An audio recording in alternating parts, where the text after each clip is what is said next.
گندم کو محفوظ بنانے کے لیے آپ نے اصلی نیم والے پتے ہی استعمال کرنے ہیں، کیونکہ بقائن کے پتوں میں ایسی کوئی خاصیت نہیں ہے کہ وہ آپ کی گندم کو کیڑوں سے بچا پائیں۔ اب آپ سمجھ گئے ہوں گے کہ پتوں کو سائے میں خشک کرنا کیوں ضروری ہے، اور اس شدید حرارت میں نیم کے پتوں کا اثر تیزی سے کم ہو جائے گا اور نتیجتاً گندم غیر محفوظ ہو جائے گی۔ اس طرح ان پتوں کا اثر گندم کے اندر زیادہ سے زیادہ 1 فٹ گہرائی تک پہنچتا ہے۔ اسی طرح ہر 1 فٹ گندم ڈالنے کے بعد طے در طے پتے ڈال کر سارا بھڑولا بھر دیں۔ اپریل مئی میں ڈالے گئے پتوں کا اثر نومبر تک ختم ہونے لگتا ہے۔ کیا آپ جانتے ہیں کہ نیم کے پتے گندم کو کیڑوں سے کیسے محفوظ رکھتے ہیں؟ اور اگر ہم یہ بات سمجھ لیں تو اپنی سال بھر کی گندم کو بڑی حد تک محفوظ بنا سکتے ہیں۔ نیم کے پتوں کا سارا کمال دراصل ان کی بو میں ہے۔ نیم کی تیکھی اور تیز بو کیڑوں کی بھوک ختم کر دیتی ہے۔ کیڑوں کو نیم کے اثر والی گندم اتنی کڑوی لگتی ہے کہ وہ کھانا پینا ہی بند کر دیتے ہیں اور کچھ کھائے بغیر بھوک سے نڈھال ہو کر مر جاتے ہیں۔ اسی طرح نیم کی بو سے اور پتے کھانے سے کیڑے کے اندر کچھ ایسی کیمیائی تبدیلیاں ہوتی ہیں کہ اس کی نشو و نما ہی رک جاتی ہے۔ نہ تو کیڑا انڈے دے پاتا ہے اور نہ ہی ان کی نسل آگے بڑھتی ہے۔ لیکن آپ نے دیکھا ہوگا کہ بعض بھڑولوں میں نیم کے پتے ڈالنے کے باوجود بھی کیڑا لگ جاتا ہے۔ آج کی اس ویڈیو میں ہم بتائیں گے کہ ایسا کیوں ہوتا ہے اور کس طرح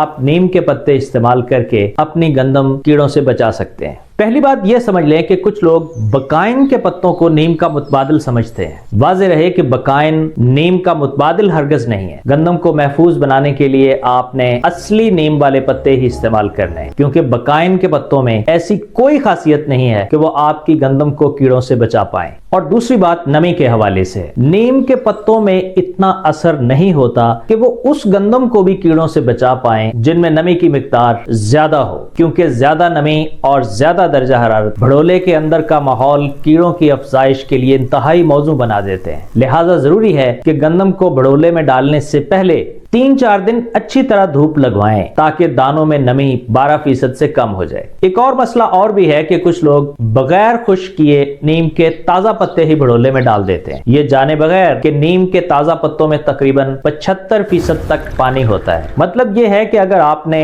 10 کلو تازہ پتے بھڑولے میں ڈال دیے تو گویا آپ نے 7.5 لیٹر پانی دانوں پر چھڑک دیا ہے، اور جب یہ پانی بخارات میں تبدیل ہوگا تو اس سے گندم میں نمی بڑھ جائے گی، جس سے کیڑوں کا خطرہ بھی یقینی طور پر بڑھ جائے گا۔ لہٰذا آپ نے نیم کے پتے خشک کرنے کے بعد ہی بھڑولے میں ڈالنے ہیں۔ ایک اور اہم بات کہ اگر آپ نے ان پتوں کو دھوپ میں خشک کر لیا تو نیم کا اثر ختم ہو جائے گا، کیونکہ تیز دھوپ پتوں میں موجود کڑوے مادے کو ضائع کر دیتی ہے اور یہی کڑوا مادہ کیڑوں کی روک تھام کا ذمہ دار ہے۔ لہٰذا اب آپ سمجھ گئے ہوں گے کہ پتوں کو سائے میں خشک کرنا کیوں ضروری ہے۔ اور اگلی بات یہ کہ آپ نے یہ پتے بھڑولا بھرتے وقت ہی گندم میں ڈالنے ہیں۔ اگر ایک دفعہ کیڑا لگ گیا تو بعد میں یہ پتے کیڑوں کا کچھ نہیں بگاڑ سکیں گے۔ جیسا کہ ہم بتا چکے ہیں کہ نیم میں موجود مادہ زیادہ دھوپ یا زیادہ درجہ حرارت میں اپنا اثر کھو دیتا ہے، اور یہی وجہ ہے کہ ہم پتے سائے میں خشک کرتے ہیں۔ لیکن اگر آپ نے بھڑولا دھوپ میں رکھا ہوا ہے تو مئی اور جون کی شدید گرمی میں بھڑولے کا اندرونی درجہ حرارت 40 سے 45 ڈگری سینٹی گریڈ تک پہنچ سکتا ہے، اور اس شدید حرارت میں نیم کے پتوں کا اثر تیزی سے کم ہو جائے گا اور نتیجتاً گندم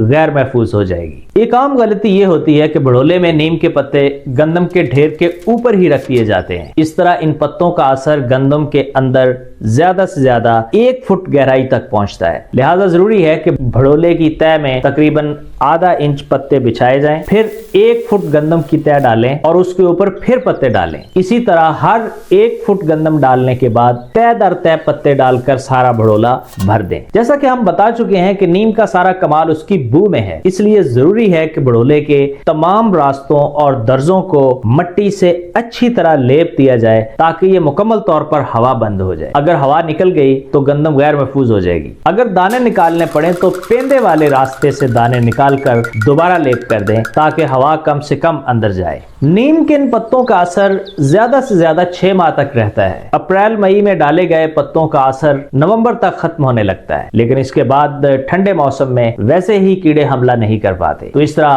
فروری مارچ تک گندم محفوظ رہتی ہے۔ لیکن اگر آپ نے لمبے عرصے کے لیے گندم محفوظ کرنی ہے تو پھر اگلے سال مارچ اپریل میں نئے پتے آپ کو ڈالنے چاہیے۔ اور آخر میں پسائی کے وقت پریشانی سے بچنے کے لیے ایک مشورہ بھی ہے۔